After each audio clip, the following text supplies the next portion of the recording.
Hello you guys and welcome to my YouTube channel.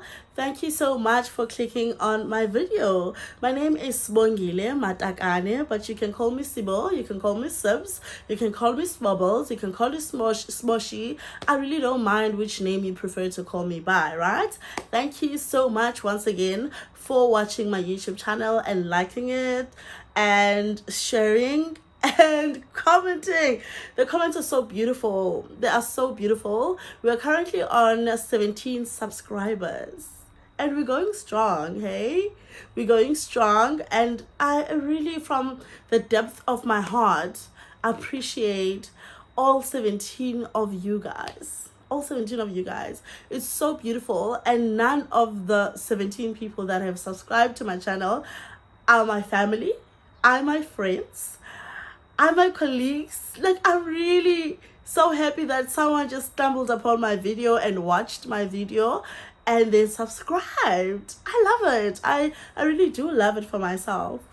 So today's video is about a very sensitive topic to most of us working class.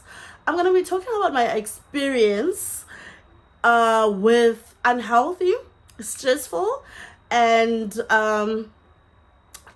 overall toxic work environment.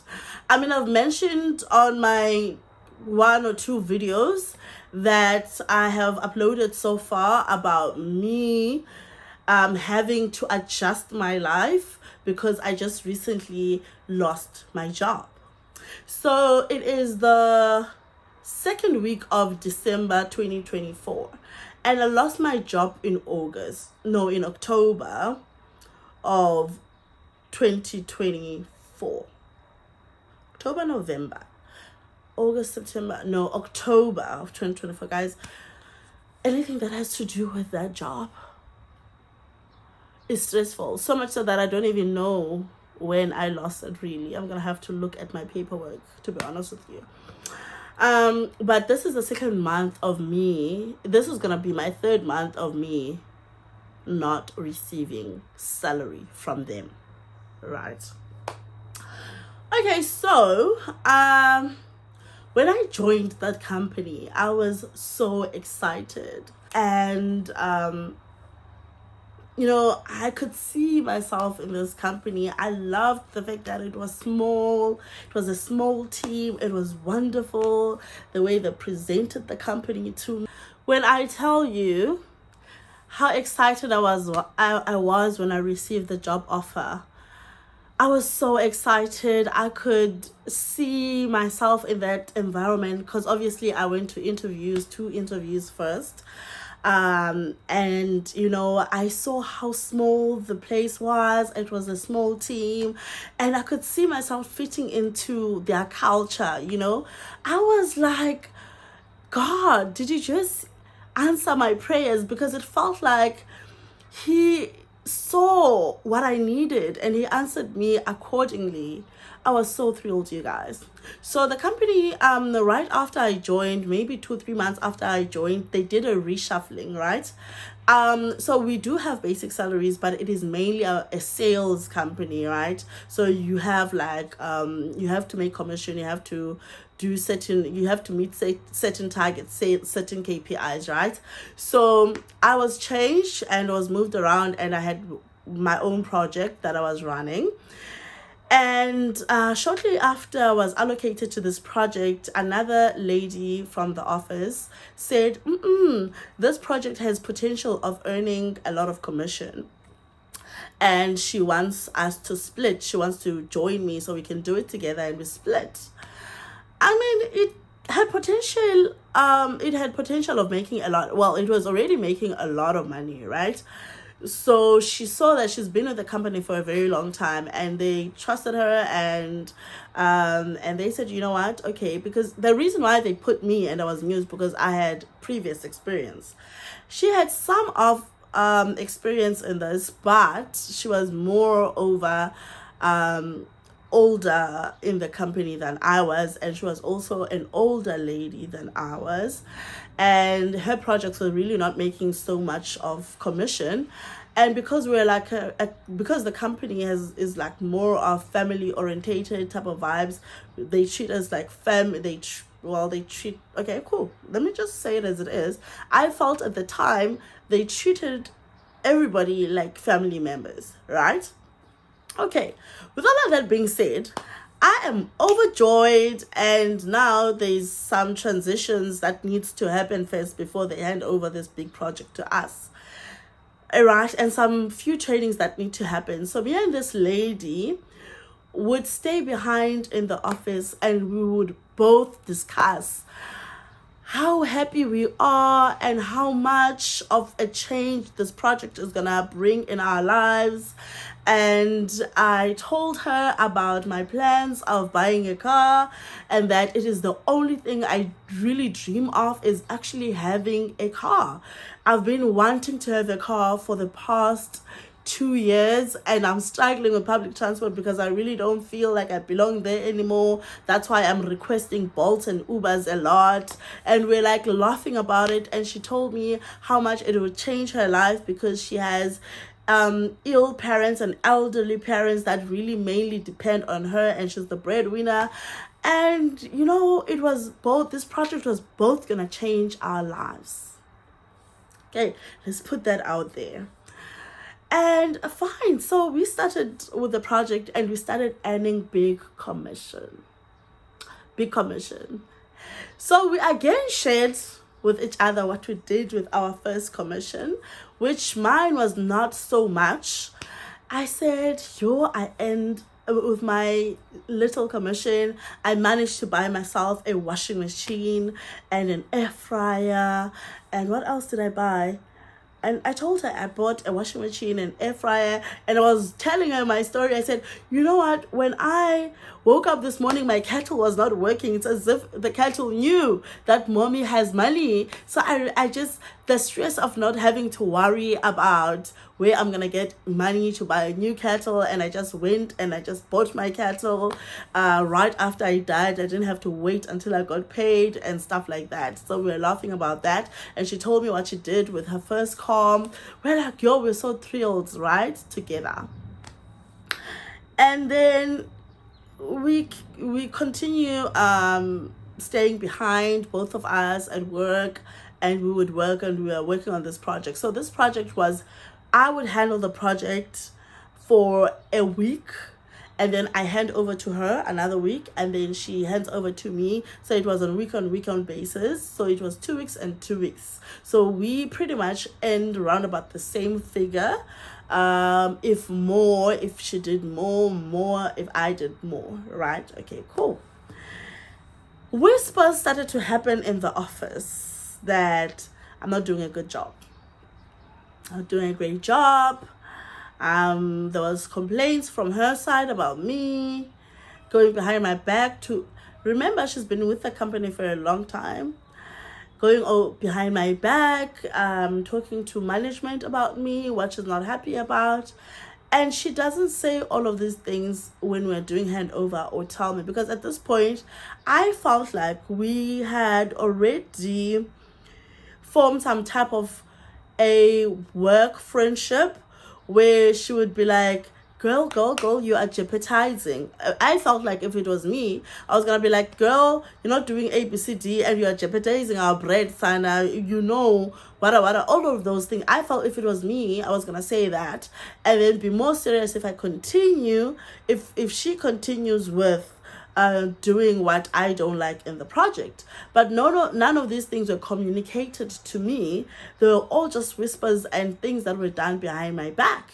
And now with our manager, our branch manager was no longer my branch manager anyways. So it is someone that doesn't really follow or hold through their word, and someone who entertains he say, she say type of vibes, toxicity, and the people that were whispering all of those things to me, I was like, you know what, guys, I'm just gonna wait until I'm cold and until this is addressed formally, because I really don't know what this lady is referring to. I am doing my bit and it shows on my stats, right? Because we all have KPIs. It shows on my stats. It really did show on my stats.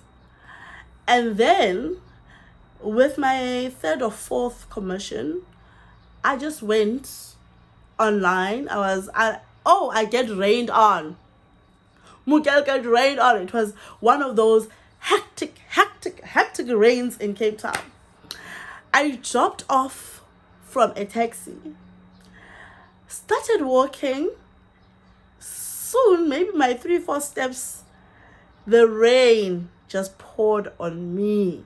I was so wet from head to toe, from my jacket to my bra, from my pants to my panties, from my shoes to my socks. I was crying while I was walking to work.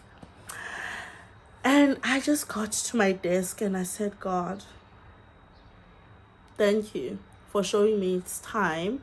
I mean, when you're desperate for something, right? Anything that happens to you, it's always a sign. I sat there on my desk. I said, God, you know what? I'm thankful. I'm thankful for this rain, and I'm taking it as a sign that I should buy a car. But at this point, I was going in and out of the website for cars. I was on We Buy Cars. I went on auctions. I was following Muzi on YouTube, teaching us ladies about cars. The amount of information I have about cars, guys, you have no idea. There was just burning need of having a car. I get to my desk, sit down, open my laptop, do what I need to do, and then on my tea time, go into the website, We Buy Cars, and then I checked. So initially, I wanted to go for a Hyundai Grand i10. So I see this Grand i10, I'm like, okay. Because I didn't want to buy something that's in another province, because I didn't have time to like go and fetch it and stuff like that. It was gonna require me flying there and me having to pull petrol to drive it down. And at that time, I couldn't even drive properly. But I did have a driver's license. Okay, cool. And then I kept on looking and I saw something that was close by that me and my boyfriend could just go and fetch. It was this Hyundai Grand i10. On We Buy Cars. I put an application for it. Congratulations, you have been pre-approved. I'm like, say what? And now these people, they call me, but the people of the branch that I initially wanted the car from were very slow and were not sharing my joy and all of those things. I was like, I don't want this. So so fine. And now I continued to look for other things. Then I saw my car. And I sent it to my boyfriend. It was within my budget. I liked the mileage in my car. I liked everything. It was brand new. I'm like, what? God said, if you want to do it properly. Okay, send the link to my boyfriend. My boyfriend is like, girl, forget about the Grand i10. Forget about it. Forget about you wanting to drive an automatic car that is even out of your budget. Focus here. See you knowing, Gucci, this is your car. Okay, fine. We then process everything, and then we go to, those guys were taking very long to transfer from their branch to the Richmond branch that is closer to me. And then I called the call center myself. I said, hey, I saw this. Who can I speak to? They refer me to another guy called Kyle, fantastic salesperson in Richmond, Millenton. I said, Kyle, this is what I saw. He's like, talk to me, baby, nice and slow. Then I'm like, Kyle, I'm leaving. I'm leaving, and please expedite this. And he's like, come to the office in the morning tomorrow. I said, I can't make it in the morning. I'll be at work. He's like, round about 1. No problem. Following day, so I processed everything, sent my paperwork, processed. Round about 1, so I needed to formally tell those people that I am done with them. I found a new salesperson. Wada, wada, wada. Okay, fine. Then the following day, I get to work. I'm like, Mr. Manager, can you please grant me time to go fetch my car? He says, what? I said, can I just go fetch my baby? And I said, keep it a secret. Keep it a secret. He's like, secret for who? We all know in this office you've been going on about the car. I'm going to tell the ladies, because most of us were ladies. I'm going to tell the ladies what you're going to fetch.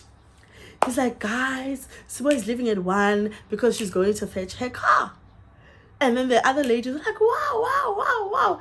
And then as I turn around with a big smile on my face, looking at all of them, I see her on her computer going. And then the other lady was like, wow, Sibo, congratulations. I can't wait to see it. And then she was like, not even a single teeth. And I was like, what have I done wrong? What have I done wrong, my dear? Anyways, I chose my peace. I'm like, I'm leaving. I left. And then I called my boyfriend to meet me there because we didn't stay together at that time. Meet me there, met there. Fast forward, we get the car. We sign everything today. We get the car. All right, no problem. So the following day, we're supposed to all fly as a branch to Johannesburg to meet the Johannesburg branch so we can have a team building / staff party type of vibes. So I went to be dropped, obviously, at the airport with my car. And everyone was like, oh my gosh, your car is so cute, it's so beautiful. And they're looking at my car, and other people were greeting my boyfriend. It was so nice. And she was just there on her phone, like. Then I'm like, I didn't want to tell other people because I didn't want this to be gossip. But I knew right there and there, I knew we have a problem. The things that she said regarding my work ethic, my work, my production, my everything that's around, the things that they said, she said, right? Because me and her, we always have like a little chat after work. I really thought maybe she's my friend, and these people now, because we are the highest earning in this branch, they were like starting like some whatever. I don't know. I wanted to give her the benefit of the doubt. And then we get to Joburg. Well, everyone, there's now a large group there. So I sort of like engaged with other people because it was also my first time seeing the other people and then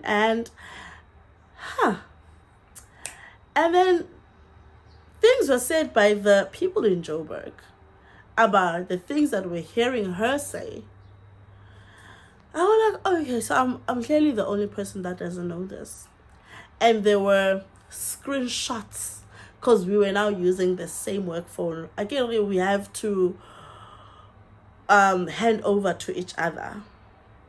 When I am done on Monday, I hand over to her. And she had some screenshots that I don't know of the things that I was maybe saying to the client but then things were being exaggerated and stuff. And she started telling people that I was being removed from the project and that she was going to handle the project alone because I can't. And this thing started to also, when you came back to Cape Town, now my branch manager started having an attitude towards me, started treating me badly, talking to me anyhow and all of those things. And when she started, when we started with the project, started earning the big commission, she changed. Everyone could notice. From the way she treated the cleaner, from the way she treated the admin staff, from the way she treated the literally everyone, and she was working anyhow to the manager. And like I said, the manager is not someone that has a backbone, not someone that really knows how to be a manager, because he was also newly a manager. Just got from being an agent to management. So really, I don't know whether that was his management style, that he couldn't cut this before it escalates, but he let it escalate to where it was not supposed to be. And it caused me anxiety, because now he had also entertained this so much so that even the other managers were like starting to ask about things. And it caused me anxiety, because things were being said behind my back, things were being whispered. Now I could see, and there was a possibility of me being removed from my bread and butter. I was scrutinizing everything. Have I done this? Have I done that? And each and every time when I hand over to her, there's always a complaint. There's some things that I overlooked that I was not happy about, but I was like, you know what? I'm just going to handle this myself. That I overlooked. I could not, for the life of me, do what she was doing to me to her. I wanted us to like talk about it. But it was the fact that she said, now she said she was longer to this with this company, and I'm just new. And then all of a sudden, and she apparently been earning less pennies for a long time, and then there comes this new person that just comes and earns. It bothered me, but I was not going to entertain it. So what ended up happening to me, I ended up closing off. I ended up not wanting to step on other people's toe. Guys, each and every day that I went to work, I was crying. I could not sleep. I had nightmares as if I have done something wrong. I could not eat sometimes. I was skinny as bones. I didn't know who to trust. I didn't know who to talk to. I didn't know when I made a mistake anymore. I just ended up not knowing what I'm doing. Even when something is right, I was like hesitant with the information, because I didn't know what was right and what was wrong. And each and every time I say something, I report. So I decided, you know what, I'm going to report some of the things that she was doing. Nothing was being done. She was reporting the things that I do that were similar to the things that she does, but nothing was being done. And it was because I've got experience in this. It was silly things, normal things that happen in this industry, things that are easily manageable, but she made them look so big. And she was rude and condescending to everybody, especially me. And then she started demanding that a process must happen with me. Whatever process meaning that it is verbal warnings, wada. So I stayed with this happened, you guys, for about a year. I would go to work and cry. So we had like an internal where now the COO of the company had to come in. Now in the long run, I got suspended, because now she's coming with these screenshots, and now she's making it a big thing and saying people are complaining about me, which I actually don't know whether it was true or she was asking people to complain about. I really don't know. And then, because these very same people, they were complaining about her to me. And the very same people, this was so weird the way it happened. The very same people didn't want to talk to her. They said she lacked humanity. But then the same people were doing this very same thing to me.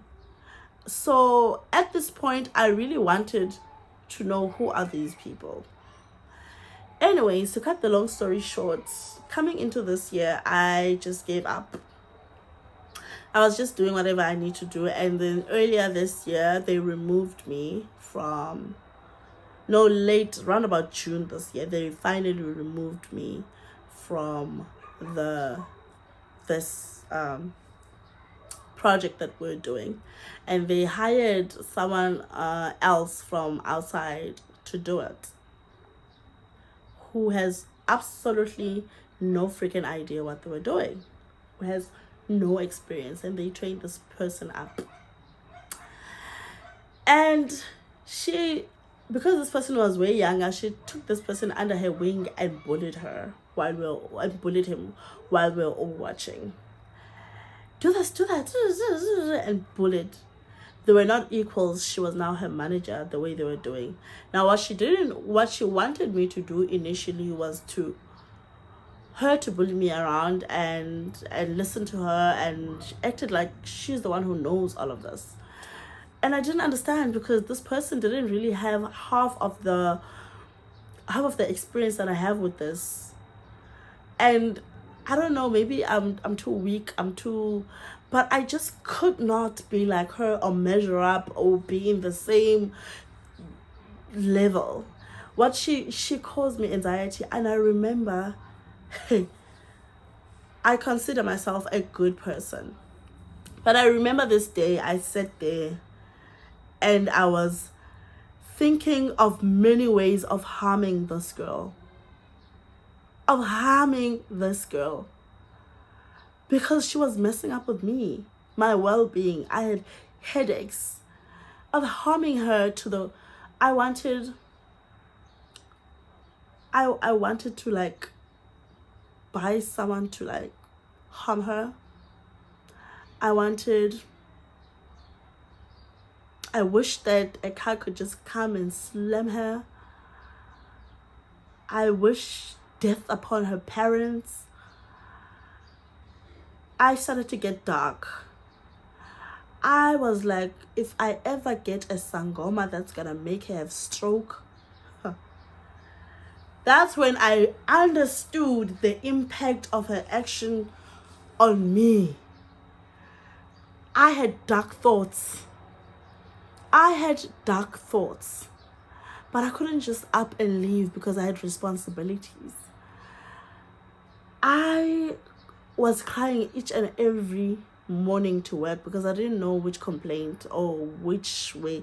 Sometimes the people are happy and jolly in the office. Sometimes people are ugly. Now it started to get to a point where my manager was going overseas and his paperwork was not going according to plan. I am always smiling and greeting everybody, and he just took his stress on me and shouted at me and belittled me, and I cried. I would cry every day because of the way he changed completely. The way he was talking to me, the belittling, the condescending manner. Hey guys, and I was like, I need this salary. I need this money. Guys, if your time in a workplace is expired, leave with your sanity.